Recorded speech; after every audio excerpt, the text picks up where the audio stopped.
The Colossus of Rhodes was one of the 7 wonders of the ancient world, an outstanding monument that reflected the architectural ingenuity and technical skill of the ancient people. Standing about 33 meters high, the equivalent of an 11-story building, this gigantic bronze statue was built to honor the victory of the Rhodians over their enemies. A significant historical event led to the Colossus of Rhodes, the victory of the Rhodesians over the Macedonians, led by Demetrius Polyarcetes in 305 BC. During the attempted invasion, Demetrius, one of Alexander the Great's heirs, besieged the city of Rhodes with a massive army and an impressive assortment of war machines. Notwithstanding the heavy siege, the Rhodians fought valiantly, exploiting the island's geography and the resourcefulness of their defenders to frustrate the enemy's advances. Demetrius was forced to break off the siege after more than a year of fighting, following the arrival of Allied reinforcements. Upon his withdrawal, he left behind a considerable amount of war equipment, including weapons and siege machines. This victory was a mark of their resilience and unity as a people for the people of Rhodes. They decided to raise a monumental statue dedicated to the sun god Helios, who they believed had sheltered the city during the conflict, as a symbol of this conquest. Building the Colossus would represent a powerful message to the ancient world about Rhodes' strength and will for independence. To build a statue of such size, the Rhodians turned to an ingenious and symbolic solution, using bronze and iron captured from the weapons and war machines left behind by the Macedonians. Tens of tons of bronze are estimated to have been repurposed in building the Colossus. This bronze was cast and molded into slabs that were carefully adjusted over an internal framework made of iron and stone.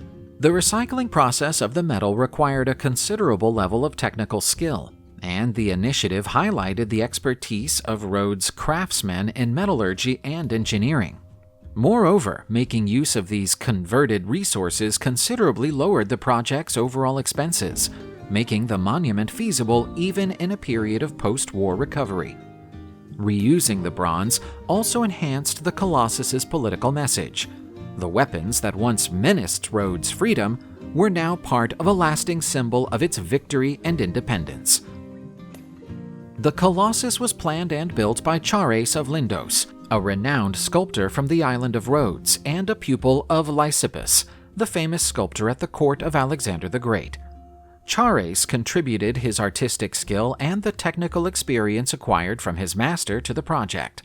His objective was to conceive a monumental work that would express the grandiosity of Rhodes and its devotion to Helios. Building the Colossus was a difficult and innovative task for its time. The internal structure was built from iron and stone to provide stability and support. Carefully shaped bronze plates were fastened onto this foundation, forming the outer surface of the statue. The bronze pieces were held together by rivets and tight fittings, guaranteeing the structure's sturdiness. A wooden system of ramps and scaffolding was used to lift the higher sections, allowing workers to safely reach the upper areas. The statue was constructed in sections, starting at the very bottom and progressing progressively towards the top. This allowed the weight of the upper layers to be distributed evenly over the internal structure. The sun god Helios had a significant role in the culture and religion of the Rhodes Island. Its people believed that he was the protector of the city and in charge of its prosperity. In Greek mythology, Helios was portrayed as a god who rode across the sky every day in his golden chariot, bringing light and warmth to the world.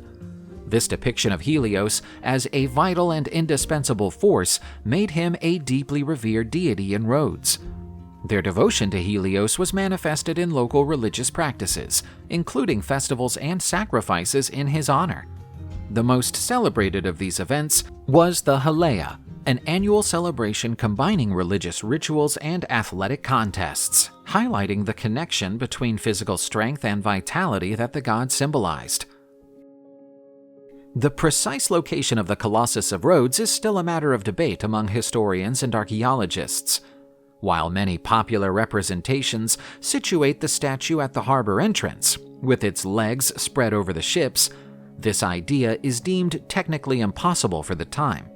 One of the most widely accepted theories is that the Colossus was assembled close to the port, possibly on the site of today's Fort of St. Nicholas, built by the Knights of St. John.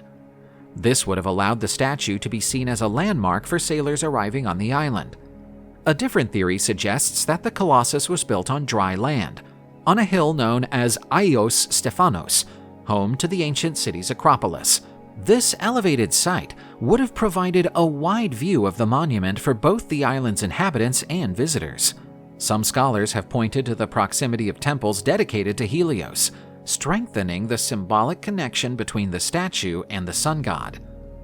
Early 20th century excavations uncovered substantial foundations close to where the Palace of the Grand Master stands today. These findings prompted speculation that they could be the remnants of the Colossus's base.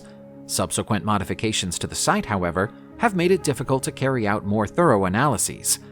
Irrespective of the exact location, the statue's place was probably chosen to maximize its visual impact and strengthen the symbolism of protection and prosperity attached to Helios. There is speculation that the Colossus of Rhodes fulfilled several purposes, primarily as a monument of victory, celebrating the endurance and triumph of the Rhodians against their enemies.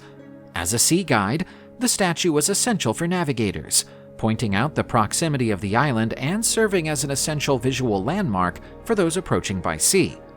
Moreover, the Colossus was a political symbol, spreading the image of Rhodes' strength and independence to the ancient world.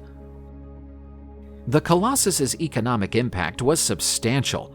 Its construction was largely financed by the sale of bronze and iron captured from enemies, cutting the need for added resources. Additionally, Rhodes was an important Mediterranean trading center, and the Colossus enhanced its position as a strategic port, attracting merchants and navigators from several regions. The statue boosted tourism in antiquity, attracting visitors who had come to admire the magnificence of the work and contributing to the local economy. The Colossus was one of the main tourist attractions in the ancient world. Pilgrims, merchants, affluent nobles, and travelers were all attracted by the statue's fame. This blend of practical and symbolic functions established the Colossus as one of the most memorable creations of antiquity. Tragedy befell the Colossus in 226 BC, when a devastating earthquake devastated the island of Rhodes. With its impressive size and heavy structure, the statue failed to survive the impact, breaking into several pieces. The earthquake responsible for destroying the Colossus also inflicted considerable damage on the city and its entire infrastructure. The Rhodians opted not to rebuild the statue, as the oracles declared that Helios was not pleased with the monument.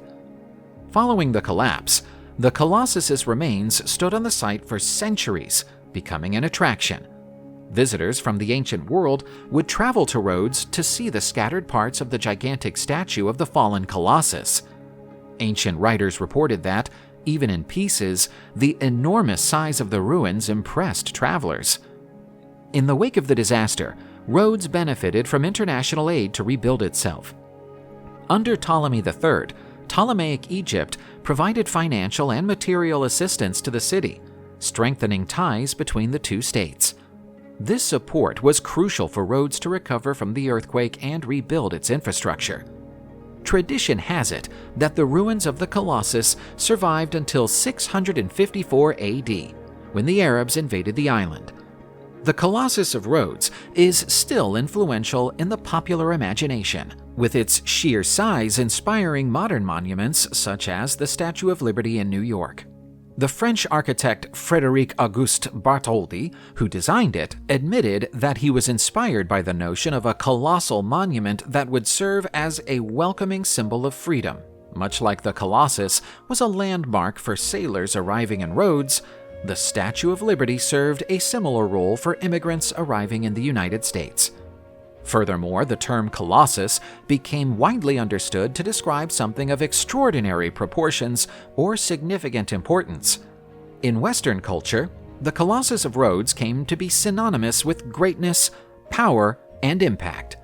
This image has perpetuated the statue's legacy, establishing it as a cultural icon even millennia after its destruction. From artworks to literary narratives, the concept of Colossus still evokes the idea of something monumental and astonishing, ingraining the Colossus of Rhodes in history as an enduring inspiration for humanity.